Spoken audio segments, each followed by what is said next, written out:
So you guys asked for some ideas on meal prepping. Let's do this. Meal prepping for me relieves stress. It's convenient, saves me a ton of time throughout the week. And honestly, I outsource it to someone who does it for me, and I provide them with the recipes and the exact measurements on how to make my meals for me. And she keeps those right here somewhere. Yeah. I tell her exactly how to do my day. Breakfast, lunch, food, and we're going to get to all that so that you can live a simpler life and have some amazing food prepped and ready to go. Alright guys, let's just take a 2,000 calorie diet and I'll show you how I would plan that out. You can do it your own way, but I'm going to divide this by 4 meals, and that's going to leave me about 500 calories per meal. Now let's say we're dealing with 30% protein, 35% carbs, and 35% fats to make up this 2,000 calories. We're going to just transfer these percentages down here to the 500 calories if you want to divide these equally per meal, which isn't necessary. You can certainly look at the daily value. However, if it simplifies your life to create each meal with the exact macro split, and you can get that close, 10%, you're going to be doing quite well. I'll be honest with you, I focus on proteins and carbs mostly, and I just kind of let the fats land where they land. I'm not suggesting you do that. You need to talk with your trainer. They may have a better idea on what is working for you. But this is an example of how I would do this. So 500 calories here per meal. And then really what I want to do is just figure out, okay, what percentages do I need to, what percentages of proteins, carbs, and fats do I need to divide that meal into to help me plan it? So for protein, P, there are 4 calories per gram. Same with carbs, 4 calories a gram. And fat has 9 calories per gram. And for you people drinking alcohol, alcohol has 7 calories per gram. You got to count that.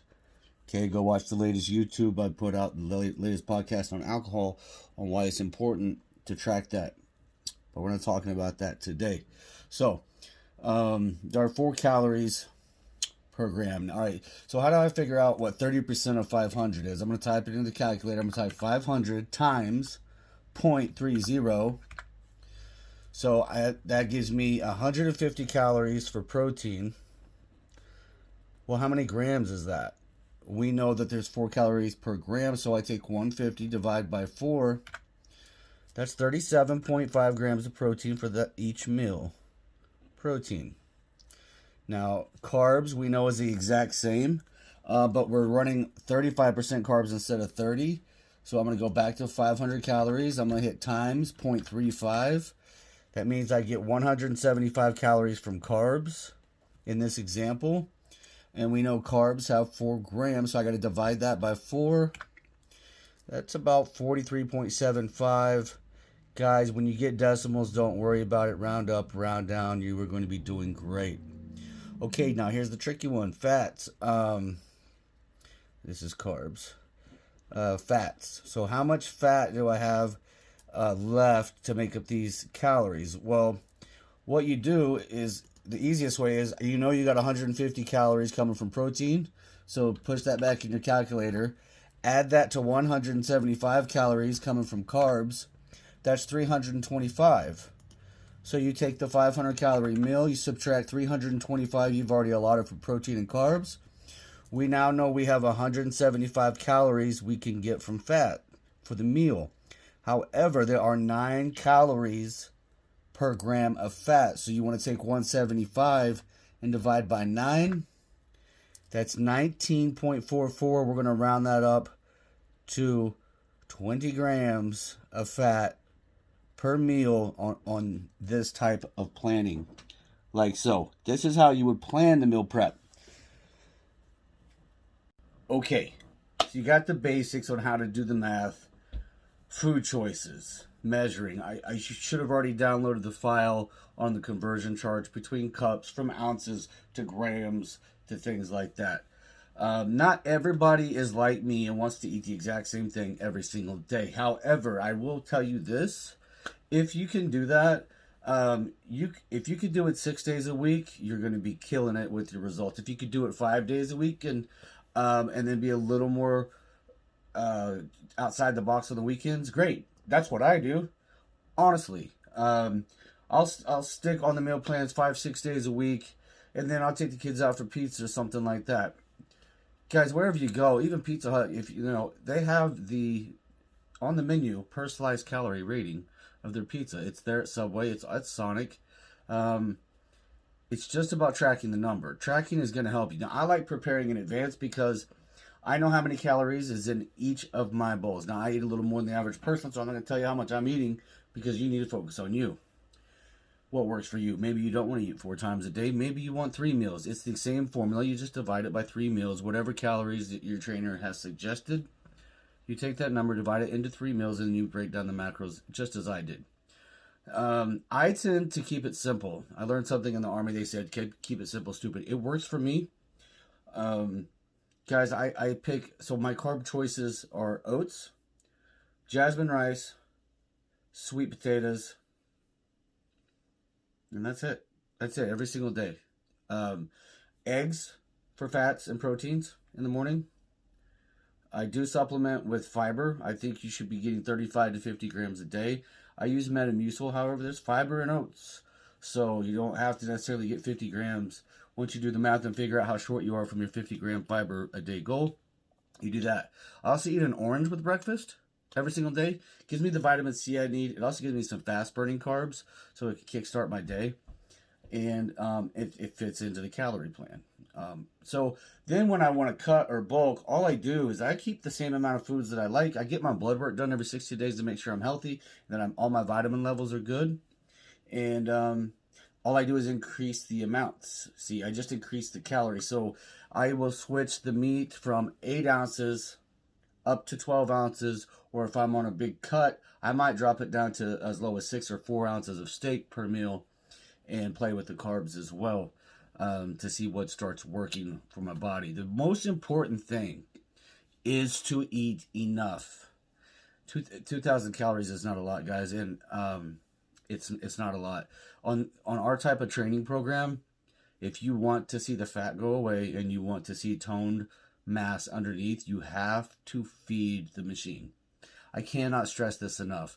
We have to get out of the weight loss mentality and get into the fat loss mentality. And that is by feeding your muscles and loving your body and giving it all the nutrients it needs. Fillers, things like that. I don't eat a lot of vegetables, I will tell you that. Mostly because I'm unique in the sense of it gives me intestinal issues, a lot of bloating, and I just don't absorb or break them down well. I do eat some cooked spinach sometimes to substitute with mushrooms, but it's for a reason. It's for the potassium value. I really do focus on potassium, vitamin C, vitamin D, and a lot of people are, more and more women are iron deficient. We'll do a whole podcast on why I think red meat is healthy if you're healthy. If your kidneys are healthy, I'm a big fan of steak. There's a lot of benefits to it. I'm not saying chicken's bad. If you like chicken, eat chicken. If you like fish, eat fish. I know we're all a little different. Finding what works for you is going to be key. I can't reheat fish in the microwave. It stinks up the whole house. Even though I love it, and I love sushi, and I love salmon, it doesn't meal prep well for me. It just doesn't. The reheating process, I don't like it. So it's not the best option for me. However, it could be a great option for you. I tend to find when eating salmon, steaks, tuna, things like that, when I do that, I can have almost twice the amount of ounces of meat because it's a lot better fat in those sources. And so it doesn't affect my body the same way as the saturated fats or trans fats that sometimes is present in the red meat. So it's very good for your cholesterol, things like that, the fat from fish. If you want details on food, start a group conversation. See what kind of foods are working. There is protein in a lot of things. I just found protein tortillas at the grocery store today. That's for like when I want to have a little sugar, like a little sugar snack or something. Especially when I'm bulking, I'll get me a tortilla. Now I got protein tortillas that are also low carb, but they got a little more protein in them. I'll put me some peanut butter and jelly on there. I will. I track it. I see what it's going to do to me. But I also, when I'm bulking, I'll be doing a lot more work. So turning those calories and that energy into something that you can use is just going to help you burn fat.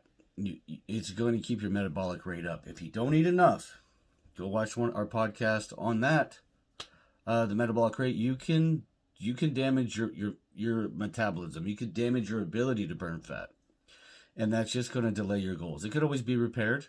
You don't need to stress it. If you think you've damaged your metabolism, don't worry about it. It's all fixable. Other than that, guys, get you some food scales.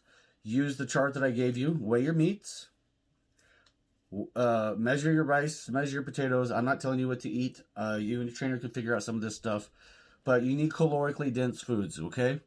If you're trying to meal prep with a lot of veggies and salads and shit that don't have a lot of calories in it, one, you're gonna feel really full because it's like roughage, and broccoli and stuff just makes you feel full, but they don't have a lot of calories. And so if you're struggling reaching your calories, you need calorie dense foods. I have straight up told the clients I work with, I'm not giving the other trainers' clients advice here, but the clients I work with, if they're fucking 1,000 short in a day, it's too short. Go eat a fucking cheeseburger. Go get a Snickers. You're hungry. I can make it work. Maybe it's not the healthiest option, but if they'll eat it, I'm getting the calorie goal set, and we're breaking the stigma of, hey, it always has to be, kale and pinto beans or something. I don't know. It doesn't always have to be that. I eat the same stuff every day, except when I have cheat days. I'll go out and eat sushi. I will have pizza, and I will go have a cheeseburger. I will. 1,000 calorie cheeseburger after I've already had 2,000 calories. Why? Because I'm bulking. And my daily energy expenditure is a little higher than most. My resting metabolic rate is a little higher than most. And I can afford it in my physical budget because I know I'm trying to add weight. Muscle weight. Gains. You're not going to be able to sculpt your body if you're not going to feed it and keep it healthy. I hope this helps. Please blow up the comment sections with questions if you have them. Do it.